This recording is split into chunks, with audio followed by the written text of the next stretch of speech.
ফারাক্কা বাঁধ, যা নিয়ে ভারত এবং বাংলাদেশের মধ্যে দুই দেশের মধ্যে চর্চার বিষয় হয়ে থাকে। কিন্তু কি হতে পারে ফারাক্কা হঠাৎ করে ভেঙে গেলে? ভারতের পশ্চিমবঙ্গ রাজ্যে মালদহ ও মুর্শিদাবাদ জেলায় অবস্থিত এই বাঁধ 1962 সাল এই বাঁধের নির্মাণ কাজ শুরু হয়ে থাকে। দেখতে দেখতে 1970 সালে বাঁধটির কাজ শেষ হয়ে থাকে। বাঁধটিতে 109টি গেট রয়েছে। হিন্দুস্তান কনস্ট্রাকশন নামে এক কোম্পানি $1 বিলিয়ন খরচ করে এই বাঁধটি তৈরি করে। বেশি কিছু কথা না বাড়িয়ে আজকের ভিডিওতে জেনে নিন, হঠাৎ করে যদি ফারাক্কা বাঁধ ভেঙে যায় তাহলে কি হতে পারে। ফারাক্কা ড্যাম থেকে যদি হঠাৎ করে জল চলে আসে, বাংলাদেশের একাধিক অঞ্চল যেমন ফেনী, নোয়াখালী সবচেয়ে ভয়াবহ অবস্থা হতে পারে। ফেনীর ফুলগাজী উপজেলায় ঘরবাড়ি, রাস্তাঘাট এবং ফসলের জমি তলিয়ে যাবে জলের তলায়।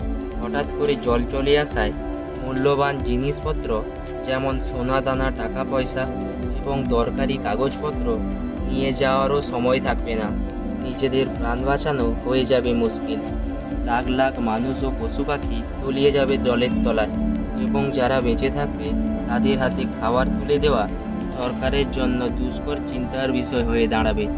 এবং ভারতের কলকাতা বন্দর একটি গুরুত্বপূর্ণ শিল্প হবে পরিবর্তন। জল প্রবাহের কারণে ব্যবসা বাণিজ্যকে প্রভাবিত করার কারণে মারাত্মক ব্যাঘাতের সম্মুখীন হবে পশ্চিমবঙ্গ, যার ফলে ফসলের ক্ষতি হবে দুই দেশের কৃষকদের এবং গঙ্গা নদীর ওপর নির্ভরশীল শিল্পর ব্যাপক ক্ষতির সম্মুখীন হবে, যার ফলে হাজার হাজার মানুষ ক্ষতিগ্রস্ত হবে। ভারত ও বাংলাদেশে উল্লেখযোগ্য অর্থনৈতিক প্রভাব ফেলবে, ব্যবসা বাণিজ্য এবং স্থানীয় অর্থনীতিকে প্রভাবিত করবে। বাংলাদেশে জলবাহিত রোগ, কলেরা ও ডায়রিয়ার মতো জলবাহিত রোগের ঝুঁকি বাড়তে পারে।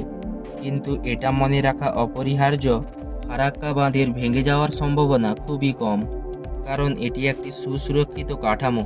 বন্ধুরা, ফারাক্কা নিয়ে ভিডিওটি ভালো লাগলে চ্যানেলটিকে সাবস্ক্রাইব করে ভিডিওতে লাইক দিয়ে দিবেন।